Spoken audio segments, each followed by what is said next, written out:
ये Golan Heights Israel Lebanon की सीमा है। सुमित चौधरी की रिपोर्ट आप वहीं से देख रहे थे। गोलान हाइट्स पर तनाव लगातार बना हुआ है, दोनों तरफ से गोलीबारी जारी है। यूएन के ऑपरेशन में शामिल हुआ है TV9 भारतवर्ष। बिल्कुल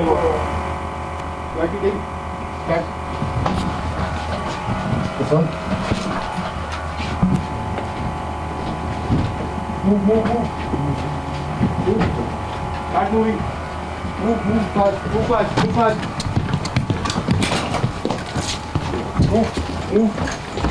fast.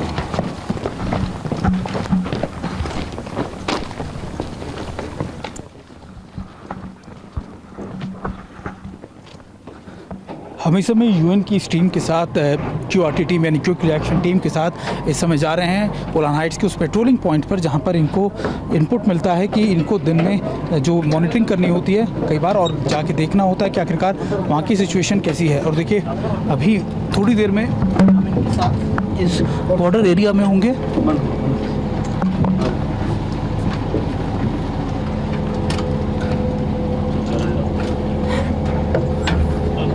और देखिए इसकी QRT में अगर आप देखें कि हम इस समय इस आर्मर्ड व्हीकल में हैं, और ख़ासतौर पे इसलिए भी क्योंकि ऐसे व्हीकल्स का इस्तेमाल इसलिए किया जाता है ताकि अगर फायर आया बाहर से तो ये कम से कम सिक्योर रह सके, और एक ब्रीफिंग दी जाएगी इन सभी सोल्जर्स को कि आखिरकार इनको करना क्या है।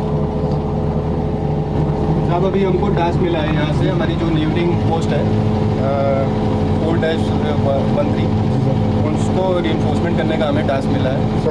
तो अभी हम यहाँ से रूट लेंगे, यहाँ से नीचे जाएंगे, वहाँ से वाई जंक्शन से इंडिया गेट होते हुए हम उसको वहाँ पोस्ट से पहुँचने से पहले हम अपने आप को 2 पार्ट में डिवाइड करेंगे।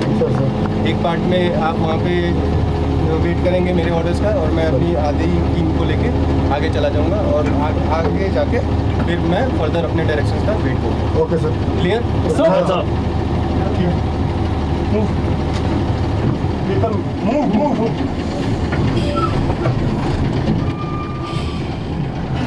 और देखिए ब्रीफिंग कर दी गई है, यानी कहा गया कि एक वाई जंक्शन जो है वहाँ पर इनको जाना है, और उसके बाद इन लोगों को वहाँ से जो एक कहते हैं पेट्रोलिंग करने के बाद उसकी सिक्योरिटी या फिर उसकी सेफ्टी देखने के बाद इनको वापस आना। हालांकि देखिए मैं आपको फिर बता रहा हूँ कि यूनिफिल के पास ये मैंडेट नहीं है कि वो किसी के भी अटैक्स को रोके या किसी भी तरीके के उसमें एंगेज हो। बस इनके पास ये मैंडेट है कि उस इलाके के बारे में जानकारी और मॉनिटरिंग करने के बाद उस जानकारी को आगे साझा कर देना। और ये इसलिए इम्पॉर्टेंट टास्क है क्योंकि इस वॉर जोन के अंदर, इस कन्फ्लिक्ट जोन के अंदर, यहाँ पर दोनों पार्टी जब एक दूसरे पर हमला करके उसे बर्बाद करने के लिए अटैक कर रही है, ऐसे में जो पीस कीपिंग फोर्स है, जो लगातार मॉनिटरिंग फोर्स है, उसकी जिम्मेदारी और उसकी जवाबदेही कितनी ज़्यादा इंपॉर्टेंट हो जाती है, ना सिर्फ यहाँ के इलाके को लेकर बल्कि इन सिविलियंस के लेकर भी।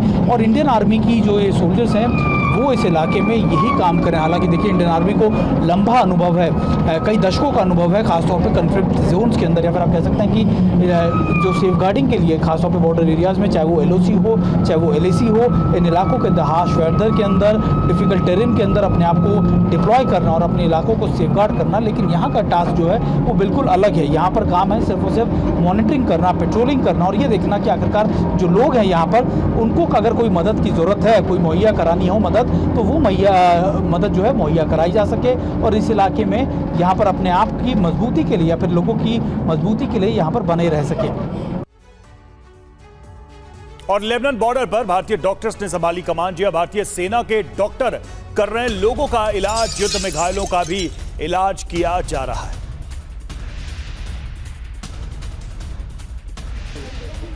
हम इसे मरजायू में हैं। मरजायू बॉर्डर डिस्ट्रिक्ट है, वो एरिया है जहां से ठीक सामने आप इजराइल और लेबनान के बॉर्डर को देख सकते हैं। और अभी कई गांवों को खाली कराया गया है, कई जगह शेलिंग हो रही है, लेकिन सबसे कमाल की बात यह कि यहाँ पर जो लोग निकाले जा रहे हैं उनको लाया कहाँ जा रहा है, उनको कैसे रखा जा रहा है, ये जानने के लिए हम आए। और हमने देखा कि यहाँ पर इंडियन आर्मी की प्रेजेंस, खास तौर पे यूनिफिल यानी जो यूनाइटेड नेशन की ऑर्गेनाइजेशन है, जो लगातार यहाँ इस पूरे एरिया की जिम्मेदारी जिसके कंधों पर है, उसकी देखरेख का काम, उस वॉर जोन का देखने का काम इस समय इंडियन आर्मी के पास भी है, और इंडियन आर्मी यहाँ पर तैनात है। मेरे साथ मेजर हितेश हैं। Sir, how are you? अभी क्या हालात हैं यहाँ पर, किस तरीके की चीज़ें हैं यहाँ पर? तो अभी हम यहाँ पे रशाया अल फुकर विलेज में हैं। ये इंडियन बटालियन के एरिया ऑफ ऑपरेशंस का एक विलेज है। इस विलेज के अराउंड पिछले कुछ दिनों में, पिछले 9 महीने में आई कैन से दैट बहुत ज़्यादा शेलिंग और एयर स्ट्राइक्स हुए हैं। जिसकी वजह से काफ़ी लोगों ने इस विलेज को वेकेट करके कहीं और सेटल हो गए। जो लोग बाहर घर लेना या बाहर रेंट पे घर लेना अफोर्ड नहीं कर पा रहे हैं, they are still staying in the village, वो अभी भी विलेज में हैं। एंड अभी जहाँ पे हम खड़े हैं, this is the social development centre, जिसको हेल्थ मिनिस्ट्री चलाती थी पहले, एंड वहीं से डॉक्टर्स और मेडिसिन प्रोवाइड करी जाती थी। बट प्रेजेंट सिचुएशन में इकोनॉमिक क्राइसिस और सिक्योरिटी सिचुएशन को मद्देनज़र रखते हुए यहाँ पे गवर्नमेंट डॉक्टर्स नहीं भेज पा रही है, तो लोकल अथॉरिटीज़ जो कि विलेज अथॉरिटीज़ हैं वो यूनिफिल को रिक्वेस्ट करते हैं। एंड यूनिफिल में इंडियन बटालियन के एओ में आने के मद्देनज़र रखते हुए तो हमको यहाँ पे बताया जाता है कि आप लोग ह्यूमैनिटेरियन असिस्टेंस के तौर पर अपने मेडिकल, डेंटल और वेटनरी सपोर्ट प्रोवाइड करें। तो आज हमारी एक एक्टिविटी चल रही है जिसमें हमारी जो मेडिकल टीम है, इंडियन बटालियन की मेडिकल टीम है, वो लोकल विलेजर्स के लिए मेडिकल सपोर्ट प्रोवाइड कर यानी रही वो है। लोग जो लगातार शेलिंग के अंदर घायल हो गए हैं, बच्चे, बुजुर्ग, उन सबको यहीं पर लाया जाता है मेडिकल उसके लिए? शेलिंग में घायल होने वाले लोग नहीं हैं ये लोग, जरूरी नहीं है ऐसा। वो लोग अगर आएंगे तो उनको भी मेडिकल असिस्टेंस दिया जाएगा, लेकिन यहाँ पे बेसिकली जो लोग ऑलरेडी नॉर्मल डिसीजेस से कोप कर रहे हैं, जिनको डॉक्टर्स की बेसिक कंसल्टेशंस की ज़रूरत है, उन लोगों को आप लोग अभी मिलेंगे अंदर पेशेंट से, तो you will realize these are the patients who are generally normally in the old age और children and facing some illness because of some reason or the other.